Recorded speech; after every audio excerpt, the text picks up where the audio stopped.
So welcome to Exodus 19, a nation married to Yah, with your host Richard Massey.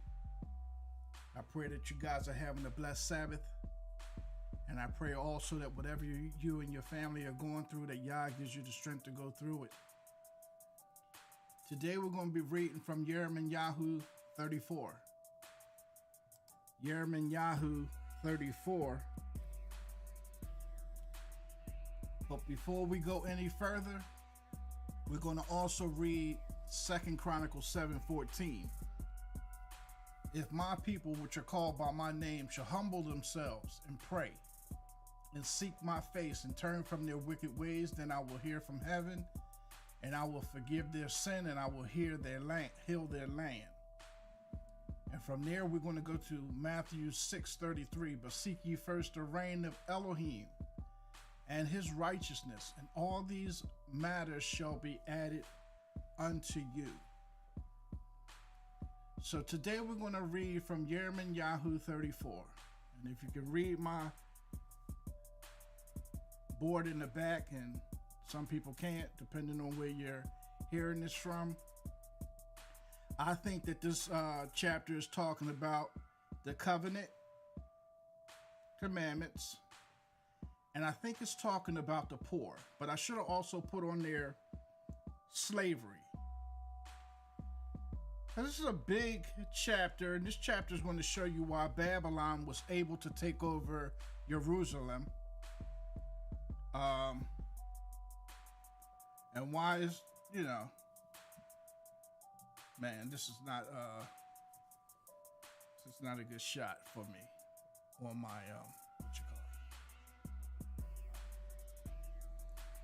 Okay, so let's keep further. I got a little distracted because I just realized that something was not working out the way that I wanted it to.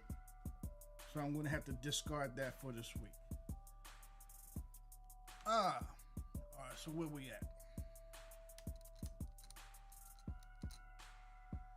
All right, so Yirmeyahu 34, or Jeremiah 34, I think it's talking about, to me, this chapter is talking about the covenant commandments, and it's talking about the poor.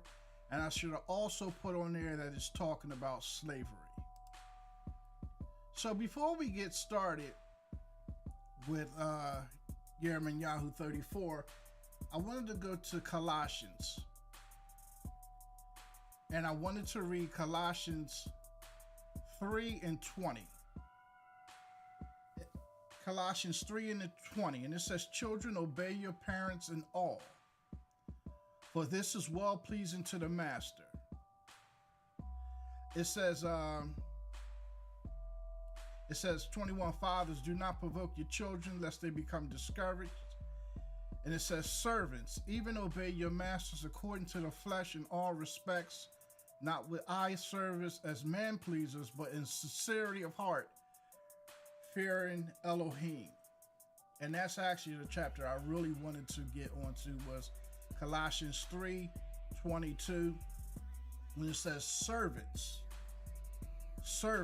obey your masters according to the flesh in all respects, not with eye service as man pleasers, but in sincerity of heart, fearing Elohim. And I wanted to know, what did you feel, and how do you think when you hear a scripture in the New Testament telling a servant to obey his masters according to the flesh in all respects, but don't do it with eye service as man pleasers, but in the sincerity of heart, fearing Elohim? And I know that verse was used in a really negative way when you think about slavery in America. I'm sure that this verse right here leaves a lot to be desired. Probably brings a lot of anger when you think about how masters in America have used this to actually kill a lot of blacks in America, basing their right to do so off of probably a scripture like this, right? So that's Colossians 3. I'm really excited. 3:22. So let's go to another one. Let's go to Ephesians 5:22. And again, it says, because the husband is the head of the wife, and this is one of the parts that we stop right here. It says, because the husband is the head of the wife, also the Messiah is head of the assembly, and he is the savior of the body. 24, but as the assembly is subject to the Messiah, where am I reading that? What am I doing? Okay.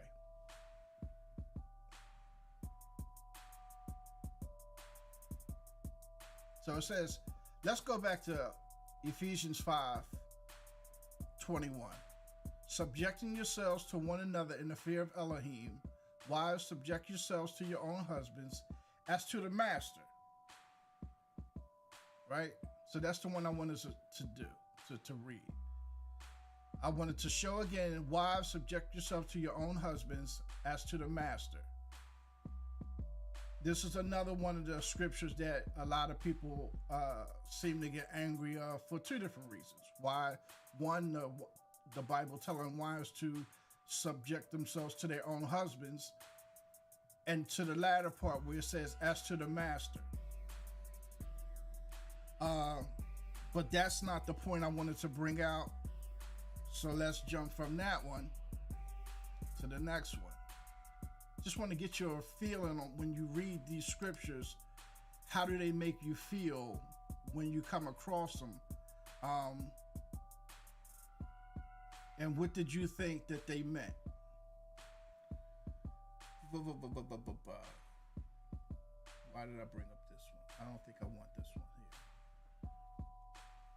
So let's go to next. 1 Timothy 6:1. 1 Timothy 6:1. It said, let those who are servants under a yoke regard their own masters worthy of all respect, lest the name of Elohim and his teaching be blasphemed. And those who have and believe in masters, let them not disregard them because they are brothers, keyword brothers, but rather serve them because they are believing and beloved ones. Those receiving the good service in return, teach and urge these matters.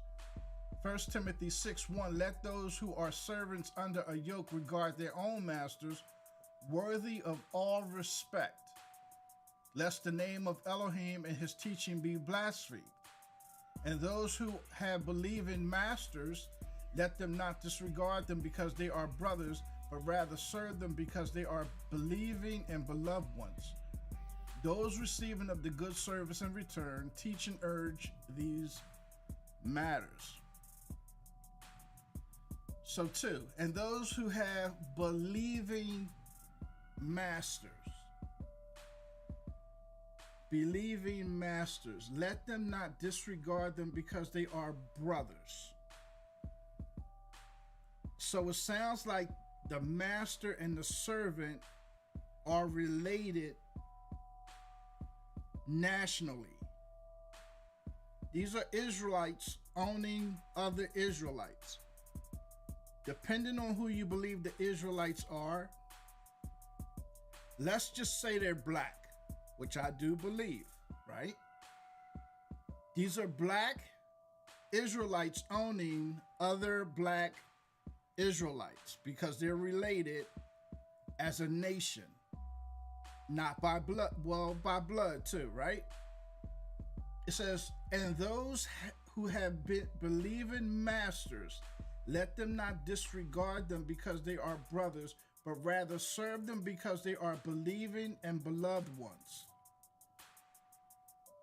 Those who are thinking the same way, those who are following the same Elohim, that's why you serve them.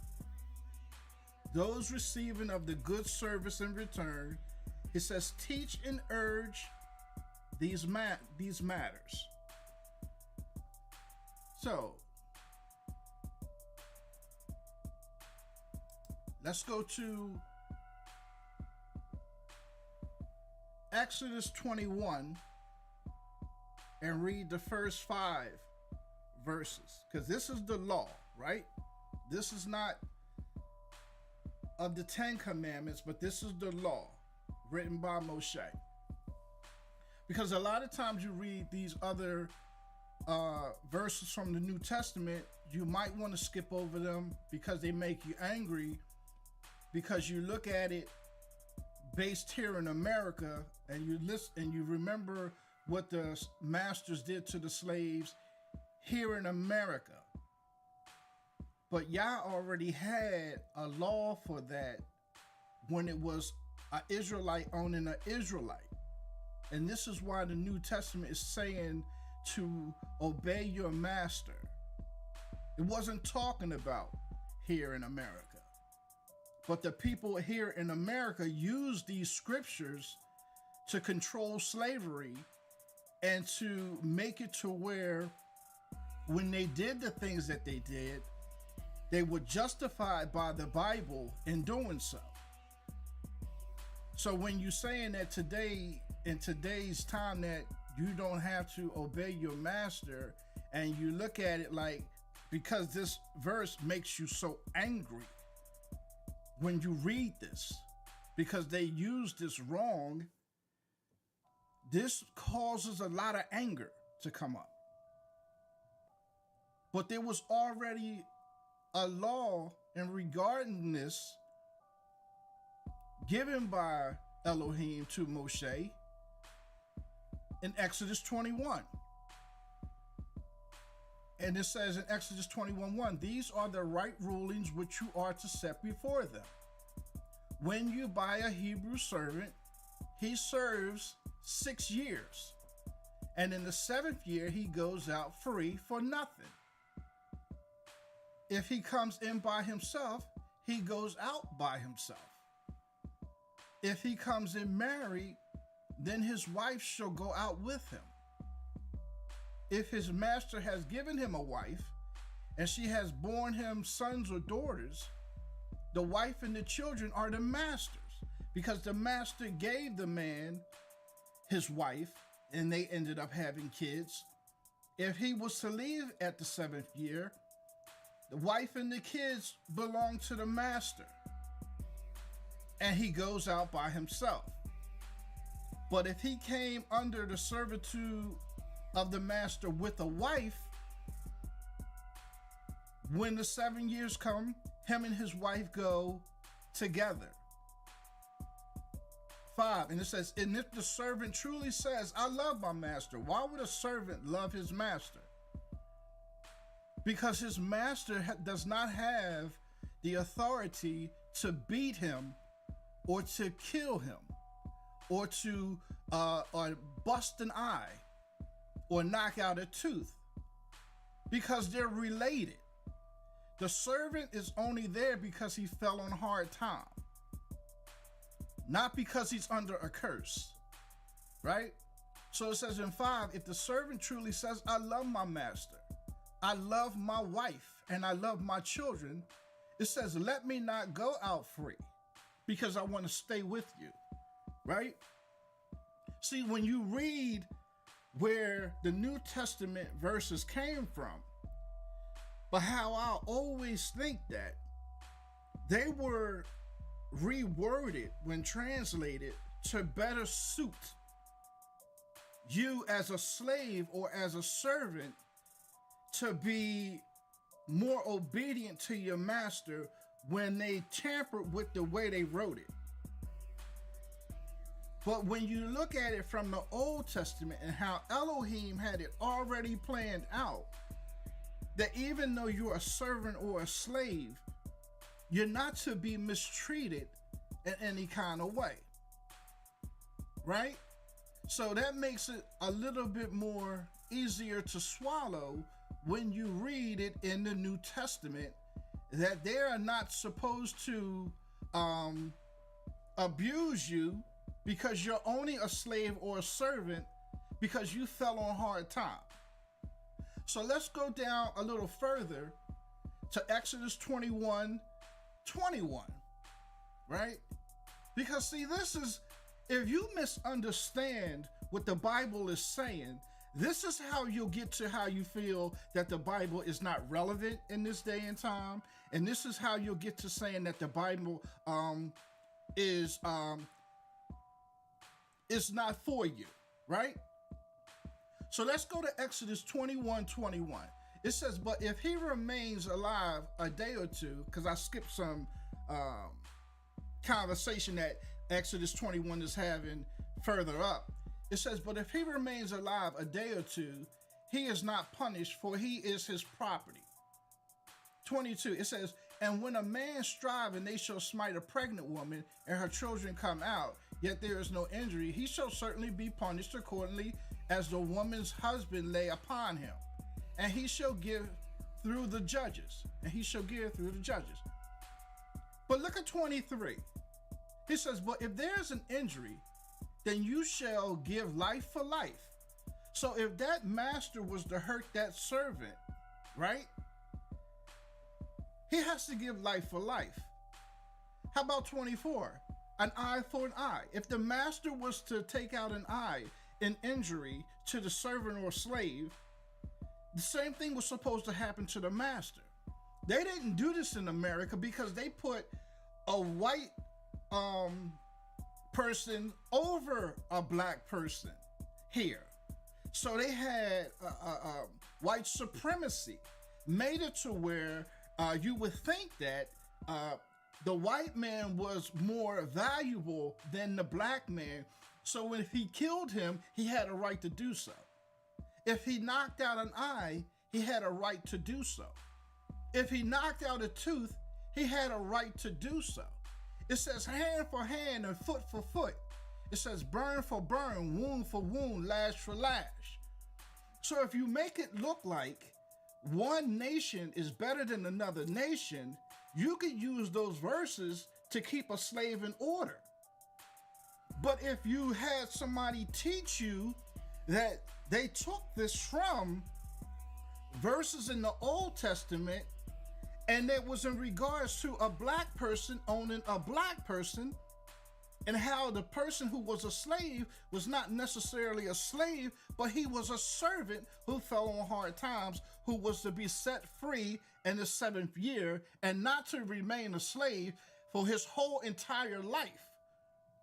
So now when you read the New Testament scriptures, they don't seem so bad when you hear the Bible say that a servant is supposed to love his master, because he was only supposed to be under bondage for 6 years. This is the year of Jubilee, when everybody who lost a certain property was to now regain it in the 7th year.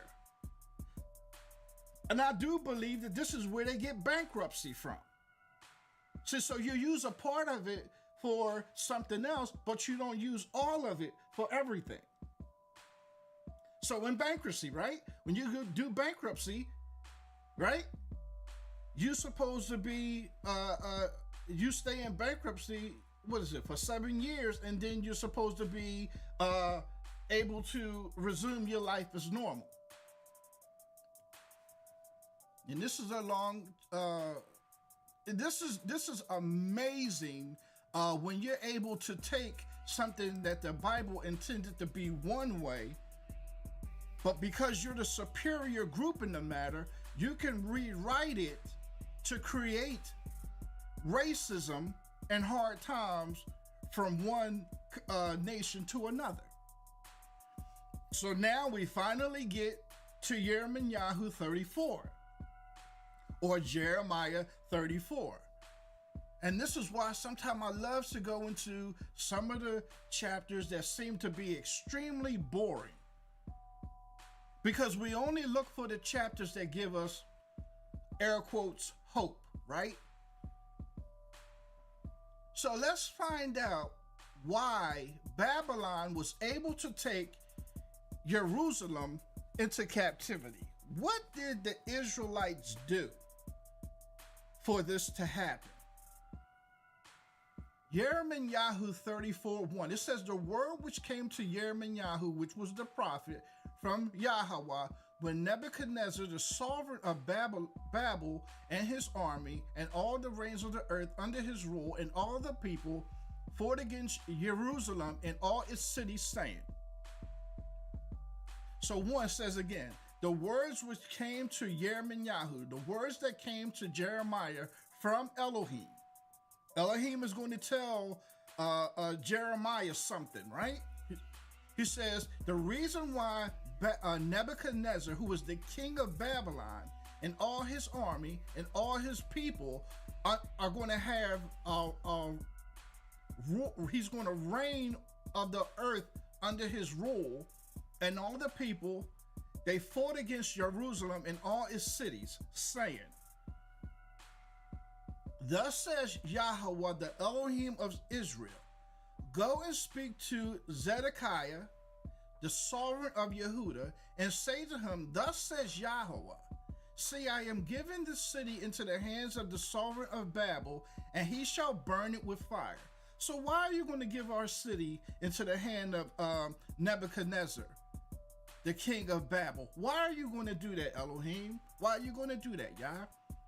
And 3, he says, and you shall not escape out of his hand, but certainly be taken and given into his hand. And your eyes shall see his eyes of the sovereign of Babel, and his mouth shall speak to you, shall speak with your mouth, and you shall go to Babel. So he's letting him know the king is going to see you, and he's going to have a conversation with you, right? And you're going to go to Babel. 4, it says, but hear the word of Yahweh, O Zedekiah, the king of Yehudah. Thus says Yahweh, concerning you, you shall not die by the sword. Because again, he's going to see you. They're going to save you alive and bring you to him face to face. 5, he says, in peace you are going to die. And as in the burnings of spices for your father, the former sovereigns or the former kings who were before you, so they shall burn spices for you, and they're going to lament and cry for you like they did the other kings before you, saying, alas, master, for I have spoken the word, declares Yahweh, right? 6, and Yirmeyahu the prophet spoke all these words to Zedekiah, the king of Yehudah, in Jerusalem. So Yirmeyahu went to Zedekiah in Jerusalem, and he spoke all that Elohim told him to speak. 7, it says, while the sovereign of Babel's army was fighting against Jerusalem and all the cities of Yehudah that were left against Lachish and Azekah, for only these walled cities remained the cities of Yehudah. 8, and the words which came to Yirmeyahu from Yahweh, the king of Zedekiah, had made a covenant with all the people who were in Jerusalem to proclaim release to them, right? 9, that everyone was to set free his male and his female slave. All the blacks or all the Israelites that own other Israelites, you are to let them go, right? He says the Hebrew man and the Hebrew woman, no one was to keep a Yehudi, his brother, enslaved. You're not supposed to keep them enslaved for the rest of their life. He says you are to let them go, the man and the female, right? Yirmeyahu 34 is telling Zedekiah to tell all, let's just say, because I do believe this, black Hebrews, that they are to let their brother and their sisters go, right? This is powerful stuff right here. 10, it says, and when all the heads and all the people who had come into the covenant heard that each one was to set free his male and female slaves and not keep them enslaved any longer, they obeyed and released them. So they did good. They heard what Zedekiah said in reference to the slaves. They let them go, right? 11, it says, but afterward they changed their minds and made the male and the female slaves return, whom they had set free. and brought them into subjection as male and female slaves. So they heard the word of Elohim that came from Yirmeyahu, right? Yirmeyahu talked to Zedekiah. He explained to all the people that whoever owned male and female slaves were to set them free. This is something that's on Elohim's mind and on his heart that he wanted his people to do. 12. Therefore the word of Yahweh came to Yirmeyahu from Yahweh, saying, Yahweh was going to send him back because he's seeing that they have changed their mind and they re-enslaved the people, right? And this is how, let me shut up. 13. Thus says Yahweh, the Elohim of Jerusalem, I myself made a covenant with your fathers in the day that I brought them out of the land of Mitzrayim, out of the house of bondage. And that was in Exodus 19, right? He said, and I brought them out of the house of bondage, saying, 14, because this is not the 10 commandments, but this is in the book of Moshe. This is the law, right? He says, at the end of 7 years, each one should set free his Hebrew brother who has been sold to him. And when he has served you 6 years, you shall let him go free from you. He said, but your fathers did not obey me, nor incline their ear to me. They didn't want to hear what I was telling them to do. 15, it says, and you recently turned and did what was right in my eyes, each man proclaiming release to his brother, to his neighbor, and you made a covenant before me in the house which is called by my name. You made a covenant before me in the house in Jerusalem, which is called by my name. You agreed that you was going to let your servants go free because I asked you to, or I told you to, and then you ended up changing your mind. That is a lack of faith, because now when I'm telling you to let them go free, now you realize, well, I'm going to have to do it because I don't have nobody else to do it. So you recapture them and make them slaves again. That's a lack of faith because you're going against what I told you to do, right? So it says in 16, but you turned back and profaned my name, and each one of you took back his male and his female slaves, whom he had set free at their pleasure, and brought them into subjection to make your male and female slaves.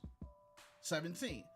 Therefore, thus says Yahweh, you have not obeyed me in proclaiming release, each one to his brother and each one to his neighbor. He says, see, I am proclaiming release to you, declares Yahweh. I'm going to proclaim release to you by sword and by pestilence and to the scarcity of food, and I shall make you a horror to all the reigns of the earth.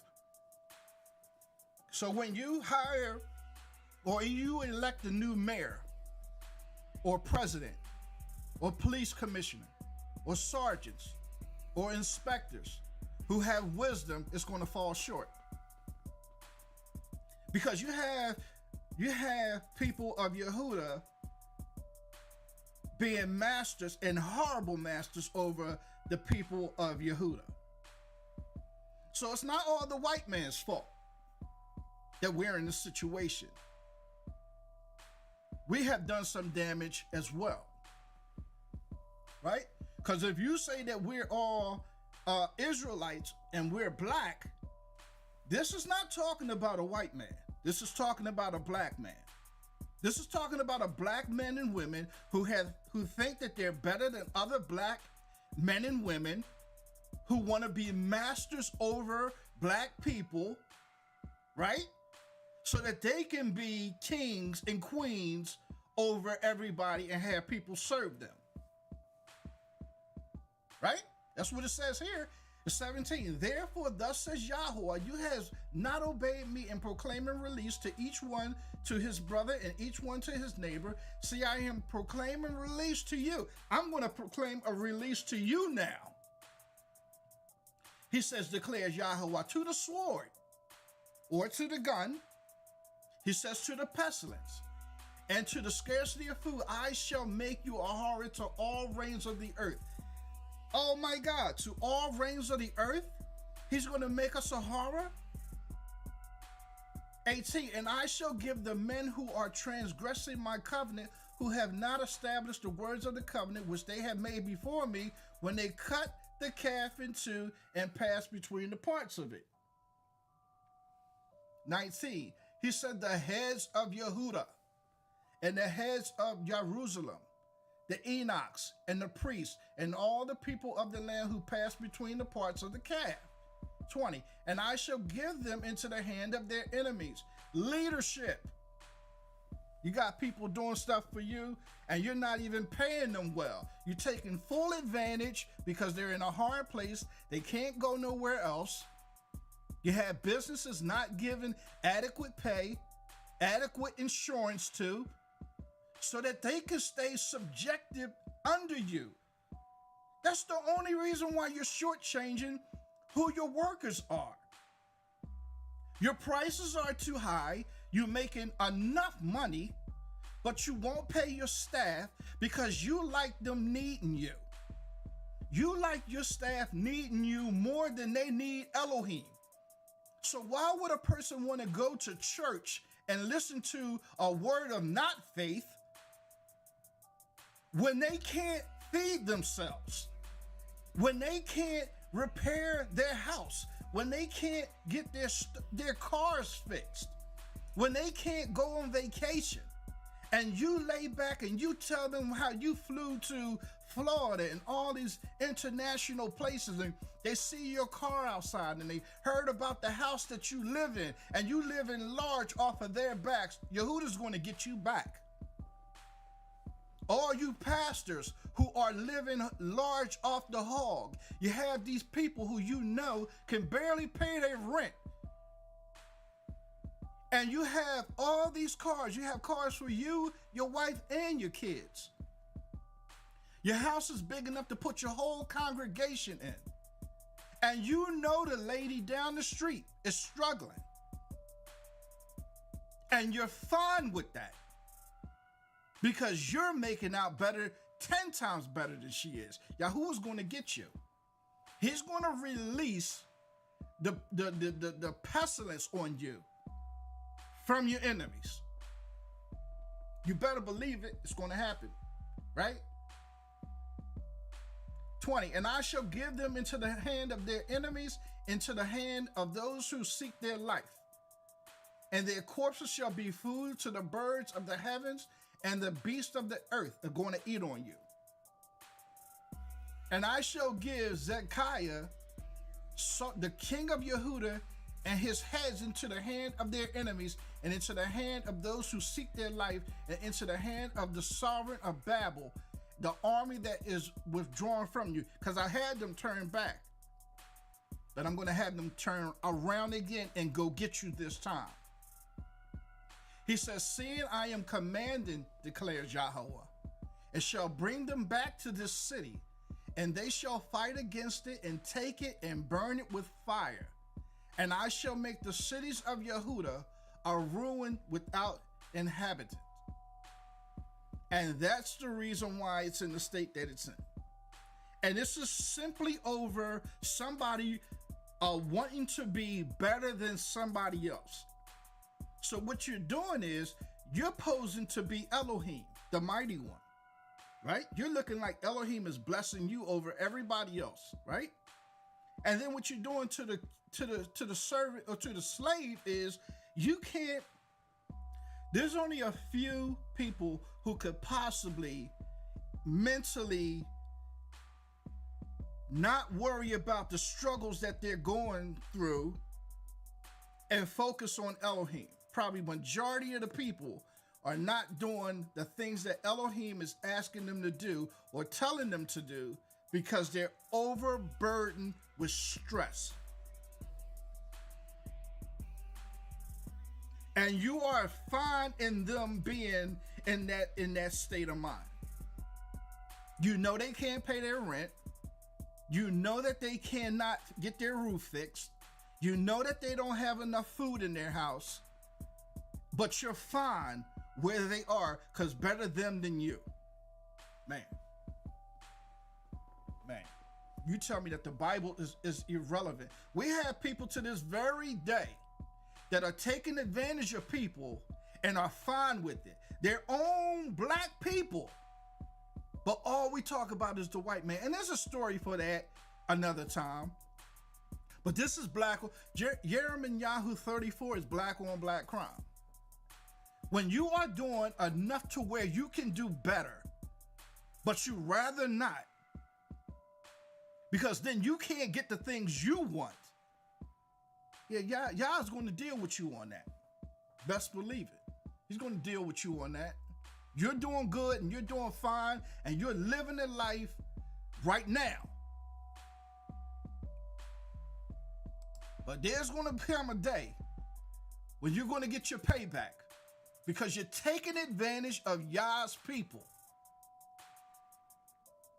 Because it makes you feel good to do so. And I always say, whenever you have a conversation with somebody and you say, hey, listen, man, this thing that you did offended me. And they say, well, what did I do? And then you explain all why it offended you. And they say, well, I don't know what you're talking about. I ain't mean it like that. And that's not how I meant it. But I'm letting you know that's how I'm feeling. So I need you to look into this matter. Because it's making me feel some kind of way. And you tell me, I don't know what you're talking about. Okay. Because if I was to tell you what was going on in my mind and in my heart, and you realize that I was valid in what I was saying, if you realize that what I'm saying to you is valid, you would have to change.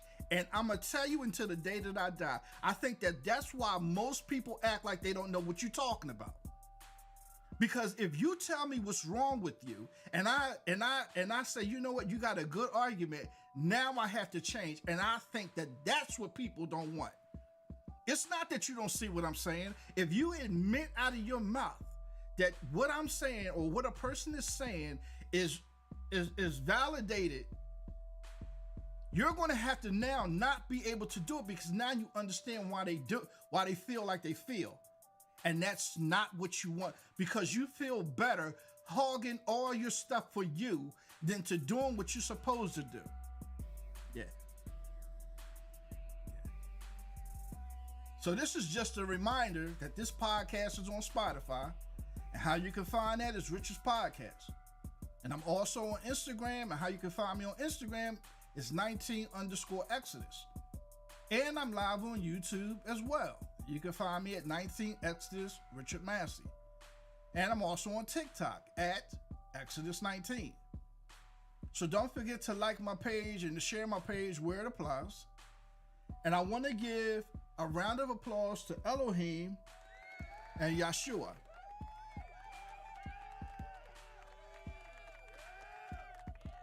Because they are worthy to be praised from the rising of the sun until the going down of the same. Right? And a special shout out to my man Richard Turner for my background music. I love you, bro. I hope you and your family are doing great. And so for the rest of you guys, I love you too. And to have a great Sabbath. And to stay in peace. Shalom.